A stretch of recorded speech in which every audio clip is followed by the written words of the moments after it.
Hi guys. Dugay naka-update kay aksidente ko.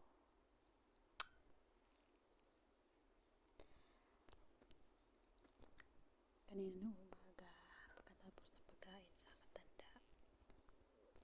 Naminaw. Si mama, pagkatapos ng pagpamahaw niya, naisip ko nga maglinis sa iyang kwarto. So, iyang binalay dire. Butang mag-iyang abaya dito sa kwarto ni mama. Akong gihangin. Kaning patitang kabubuha. Akong gitungtong sa bangko. Tungtong ko sa bangko. Tapos akong gihangin. Isabit ang hangin. Karon kay ang bangko kagamay. Bangko kagamay ko.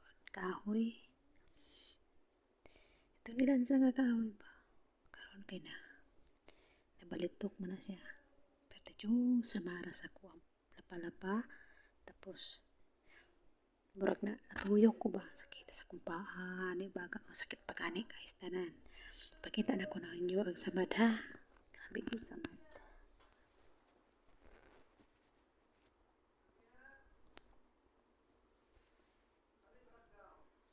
Naam!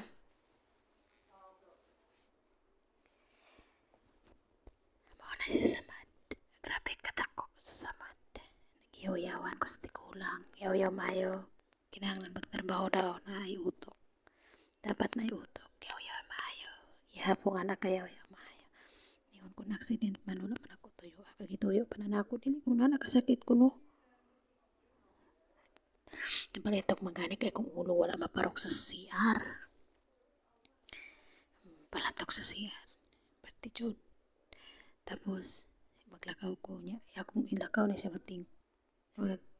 Kuhaan ko kay kung ako ilakaw magkawas man ng dugo. Moto nga. Kingnan mo ko sa tigulang. Hindi mapifayda. Basta bati na siya sa kuhaan pa na. Ako na lang giutong kasi ano accident man ko.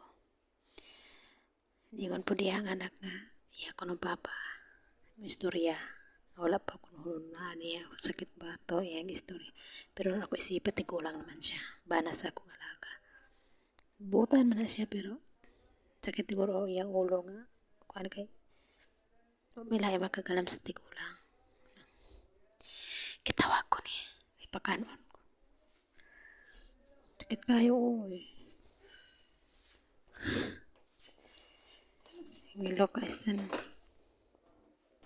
Ipanto, madalam ko na ko sa ospital ron para injection. Kay basig na ay matitanos niya sa lansang.